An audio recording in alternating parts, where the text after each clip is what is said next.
Continue now with our Gio Insignares live in Hollywood. He spoke with audience members as they came out of the Kimmel taping. Gio. Juan, Susie, good evening to you both. That's right. As we heard in Tom's report, it was very emotional for Kimmel there on the stage. Well, it was just as emotional, if not more so, for people in the audience. And they were really holding on to those feelings as we talked to them while they were walking out.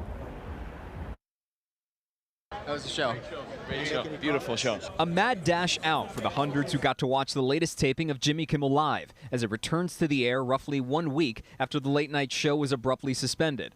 The main takeaway, a whirlwind of emotion from the crowd, the host, and his family. I was lucky enough, I sat next to his mom, and she was very emotional, which was very catchy because I felt myself getting emotional. It really was momentous. Like, I wouldn't just say that as hyperbole. Like, you could feel like the emotion, not just from his family and his wife and everyone who worked there, but from the audience. Kimmel's monologue was the first time he publicly addressed the matter. And for those who got to be a part of that moment, they say the entire night was special. Thunderous. If you've ever been, screaming. If you've ever been to a sporting event and you get that pitch in your ear where you can't hear anything other than that one, that's what it was like.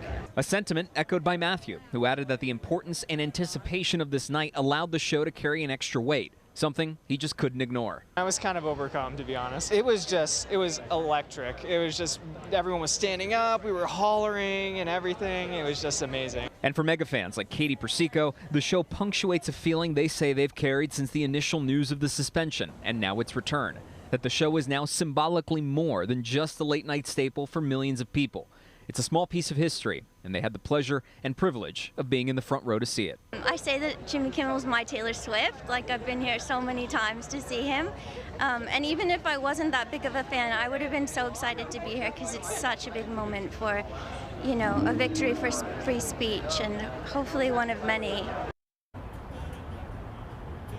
One of the things that folks kept coming back to was that sense of electricity, being able to share it in the crowd with Kimmel and with everybody else in the audience, that it might not translate all that well if you're watching the show from home on the couch, but in there, it felt like something entirely different. All of it adding up to a night that these folks say they'll never forget. In Hollywood, I'm Gio Insignares, KCAL News. All right, Gio, thank you so much. And be sure